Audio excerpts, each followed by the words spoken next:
We now join Goldilocks at ConstitutionCon, where leaders from all 13 states are working secretly to develop a new form of government for the United States. However, with such different states, this reporter has to wonder, can they agree on anything? Your goal for this lesson is to be able to summarize the Great Compromise and the Three-Fifths Compromise. So, in 1787, 55 delegates met at Independence Hall in Philadelphia to revise the Articles of Confederation. Once the meeting started, the delegates decided to create a whole new form of government instead of revising the Articles of Confederation.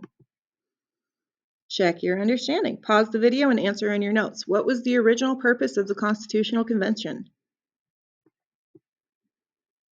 If you said the original purpose of the Constitutional Convention was to revise the Articles of Confederation, you are correct.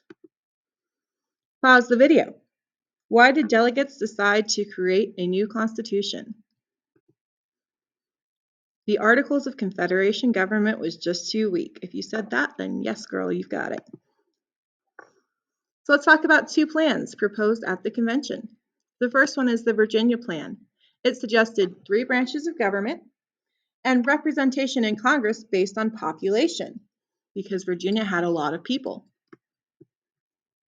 New Jersey, on the other hand, had very few people. So they recommended that representation from each state should be equal. Small state wants equal representation. What ends up happening is called the Great Compromise. The Great Compromise creates a bicameral, 2 houses, Congress with 1 house based on population, and the other house having 2 representatives from each state. So the way that we run it in Congress is that the Senate has 2 representatives per state, like the New Jersey plan, and the House of Representatives is based on population. Check yourself.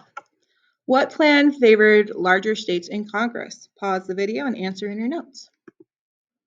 If you said the Virginia plan, you've got this. What problem did the Great Compromise solve? Pause the video, check your notes. If you said representation, great job. But did it really solve it? Who counts as a person? So let's take a look at the Three-Fifths Compromise.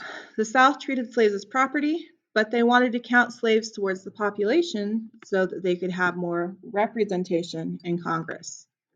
Northerners and Southerners finally agree that have 3 out of every 5 enslaved people count towards population and for taxation. So the South has to pay taxes on them like they're people, but they get representation for 3 out of 5 of them as well.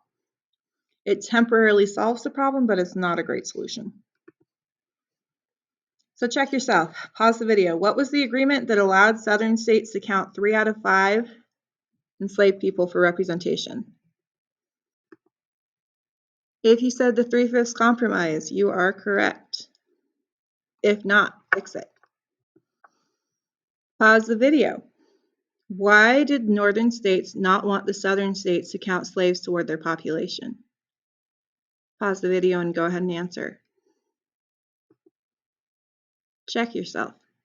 They wanted to limit the power of the South. If the South had more representation in Congress, that meant they had more of a say in the laws. All right, so let's go back over our objectives. Today we talked about the Constitutional Convention and how 55 delegates met to revise the Articles of Confederation, but instead wrote a whole new constitution. They agreed on representation with the Great Compromise, which said that there would be 2 houses in Congress, the Senate and the House of Representatives, with the Senate having 2 senators per state and the House of Representatives being based on population.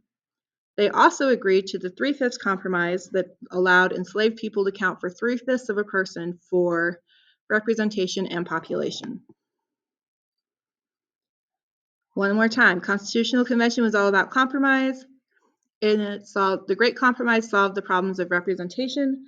The Three-Fifths Compromise temporarily solved the power issues regarding the power of slave states, but ultimately procrastinated them for them later.